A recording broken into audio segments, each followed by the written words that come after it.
What's up, Miguel? What's up, Vinny? Oh, just doing a little interview. That's what I like. I don't mind it. Yeah, everybody, this is Miguel. He just started teaching, how long ago? September. September. Class, yeah. So it's almost been 6 months. Wow. So a little over, actually. Yeah. A little longer, Yeah, coming up on 8 months, actually. Wow, that's crazy. It's awesome. Yeah. So how'd you get started at the studio? What's your story? So I have a friend, Shelby Clark, shout out Shelby, who used to come and then had mentioned, hey, you should come out for hot yoga. And I had been doing yoga at home. I got really bad shoulders, and so just trying to increase my mobility. And so I'm like, hot yoga? Yeah, that sounds great. Oddly enough, and I'll tell this story. So the first class I came to was Lexi, and the heating room wasn't working. So it was not hot. It was fun, but it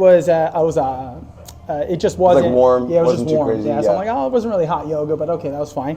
But came again in January, and then brought my wife Leticia, and then we just became hooked. But I will say what really hooked us was Lexi and yourself. And there's two things. One was just kind of that welcoming when you first come in. But then the second day, again, we're first timers, so you're not really thinking there's 100 people. This is January, peak of everybody getting their diets going. And Lexi goes, Leticia, Miguel, welcome back. Yada, yada. So like instant, Letty was hooked, right? And I'm like, that was really nice. And like we walked away with that, like with such a, like, I can't believe they remember. Like we were first timers in a sea of, 30 people here, 30 people in spin, 10 different classes going on. So that was something for us that was like that community spirit. And I think we talk about it a lot. And that's why I really try to, always it's those welcomes, it's trying to remember people's names. And I'm the worst at remembering names. So I'm taking Lexi's strategy of writing them down. But, that's really what I think, to be honest with you, hooked us. And then obviously the sweat, the pain, the feel good is all the good stuff. Yeah, for sure. That's cool. So. Well, so you and Letty, you guys like totally changed your eating. You started like working out like crazy. Like how'd you get into fitness in general? Yeah, so I mean, I'll throw a couple things out there. So for one, I've been big and skinny, so coming up all the way through about 22, I was almost close to 300 pounds. So it's really, really big. And then I kind of crash dieted, right? 6 months, lost 100 pounds, didn't do it the right way. So as people ask, like, how did you do it? I'm like, I'll tell you, but I don't recommend it, right? Like it was just not good.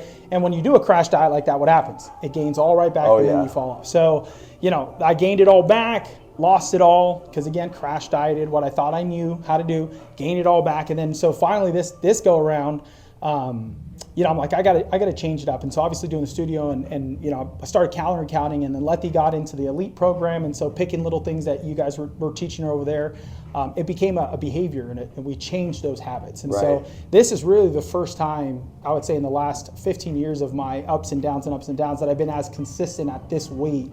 Because I've always been consistent at the gym. I'm always a 6-day type of gym person, but the weight is always fluctuating. So, once you change those habits and the mindset, and like, all right, it's not a crash diet, it's a lifestyle. Like the weight's not going to fall off 2-3 pounds per week if you're doing it the right way.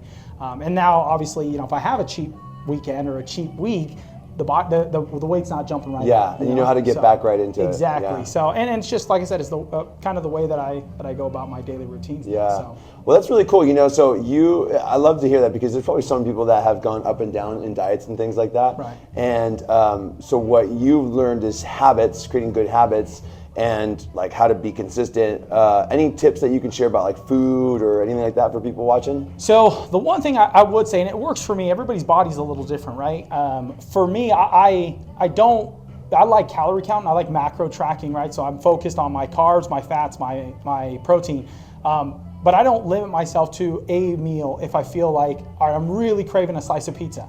Well, then how can I earn that slice of pizza? Today I'm at 1,800 calories, so that means breakfast is a protein shake, lunch is a really lean chicken and some rice, and then I'm gonna go have 2 slices of pizza, and I've hit my macros, and my carbs may be a little bit higher than they needed to be that day, but I don't sacrifice the things that I love for the diet, because then that's when I feel like you break. And then I have that cheat meal, that pizza, and then the next day I feel horrible. I'm like, well, I'll just do it again. And now it's Friday. I'll do Saturday, Sunday, and I'll start back Monday. It's like a pattern. Correct. Yeah. Like it took me a long time. So I'll tell you, if you're out there struggling, like it takes a while. But if you can get that mindset of like, it's okay. And then also for me, what really worked is just planning out my meal. So like the night before, if I know at work they're gonna feed us, that means I gotta plan for like 1,000 calories. That means my breakfast is a good protein shake, and dinner is gonna be something pretty lean, so that it all fits in the macros. Right. Okay, that's good. So you're for just me, that's thinking what ahead works. I'm just trying to think planning, ahead. As much as you can plan is really what I think the key to success. That's good. That's usually a lot of people, like from my experience too, is people just don't plan. They just like think things are going to happen, and then you realize you're starving and you're next to a McDonald's and there's like all you can get, and you're not thinking about all the stuff. So yeah, exactly. Yeah. Yeah. Well, we have the challenge coming up, the Shred Challenge. If nobody knows about that, it's pretty much we're going to do what him and his wife did, which is the elite program, which is like coaching. We're going to do a group accountability, and we're going to help people check their body fat, their muscle mass, and do a weekly check-in. And then we're going to be in a group chat, and we're going to share like if you have a really good recipe you want to share, like or a high protein diet, you could share it, or some motivation or something like that. Yeah.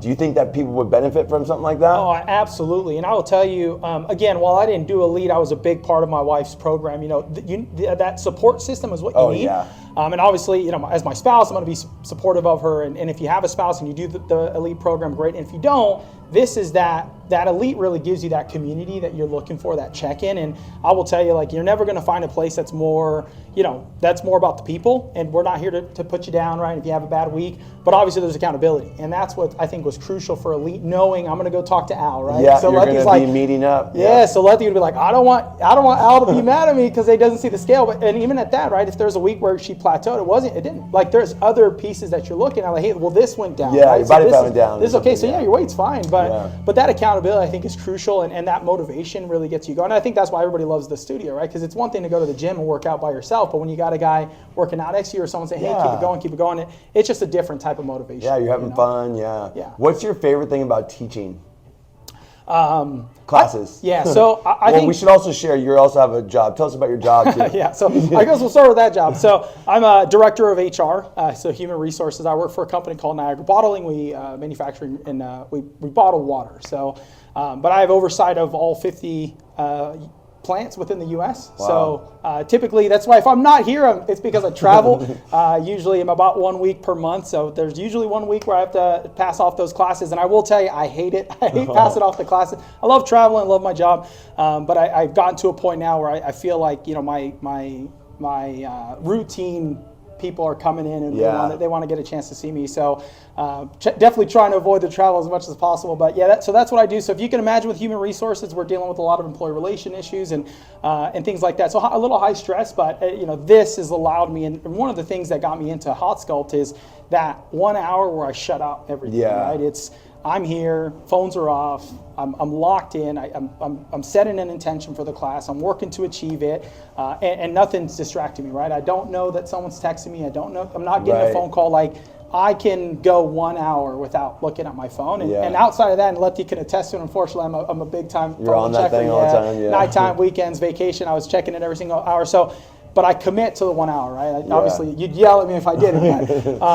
And so for me, you take all that, and in the role that I work in, it's a lot of communications, a lot of people, and so that's really what I love to do. Is I love to encourage people. I've been active in the gym for the last 15 years, and so with that, I've always had friends who come and go, and I've always kind of been a little mini trainer in working out and showing them what to do, and hey, let's do this movement. So when we're at the gym, hey, let's do this, and this is the next set, and this is what we're going to do, and doing it here, I love to see the progress, and I've got individuals who have been coming from the first time that I did Hot Sculpt through now, and just to see their growth from, hey, you used to be able to not stretch that deep, right? Or you used to be able to not make that hold, and so great job, and those levels of encouragement, and for me, I feed off of it, right? So as I'm getting, hey, great class or great soundtrack, I'm up to Hot Sculpt mix number 10. So like I'm sitting there just super excited about trying to set those playlists and just keep everybody excited. That's so cool. That's so awesome. So you teach Hot Sculpt. What else do you teach? So I teach Hot Sculpt every Thursday at 7:15, Rhythm Fit every Tuesday, Thursday at 5 a.m.,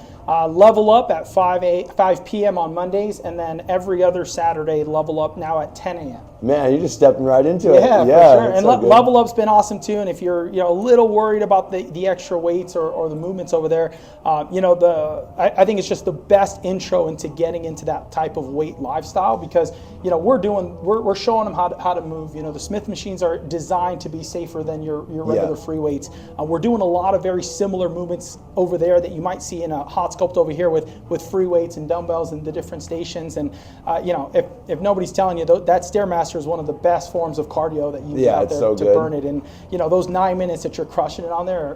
And it's really so good for the body to be able to do like a heated yoga style and then some strength training, or then maybe even throw in a spin class. You do a little bit of everything, right? Yeah, I do everything. I do love spin. I really do. But obviously with hot sculpt, it's kind of my passion. So a lot of times I'll tend to lean into either hot sculpt or upper body on Friday. But I absolutely love it. Like I said, I think your class is just, we got to get Vinny to do 2 back-to-backs on Sundays, because that's the, oh my gosh, that's the one. We're always on that wait list. So. But no, I do love spin. I thought about being an instructor over there too. Yeah, maybe we'll get you over there. Yeah, maybe in time. We'll see. There we go. Well, share with us one embarrassing story. I bet you got a bunch, but let's see here. Anything. It could be anything about you, maybe a family vacation or at the studio, whatever. I think of a good one here. I just had a real good one that I shared with work the other day. I'll share it in my, hopefully nobody from work is going to watch it, but it's pretty funny. But I was actually, so when I stepped into this role, I'll share a work one because I think it's kind of funny. But I stepped into a role, and obviously pretty big oversight. So I've got a team of 6 senior managers who report into me, and it was my first big meeting. So I flew them all in because we're scattered across the U.S. So flew them all into our office in Diamond Bar.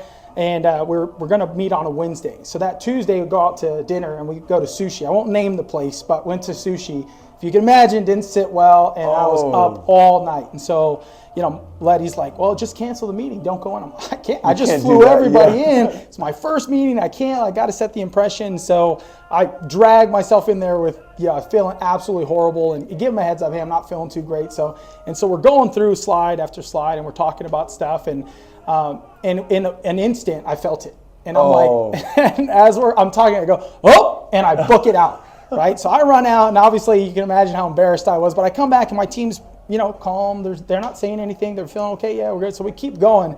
And at the end of the meeting, they just start cracking up, and they're laughing their butts off, and they're like making a shirt, and they're like, we want to make a shirt and it says, oops, and then just, that you ran out. So now fast forward, this was 3 years ago. Fast forward to, last month, I had a huge meeting where all 50 of my HR managers came on site, and we're about to pose for a group picture. So, and there's a video out there. I'll show it to you, Vinny.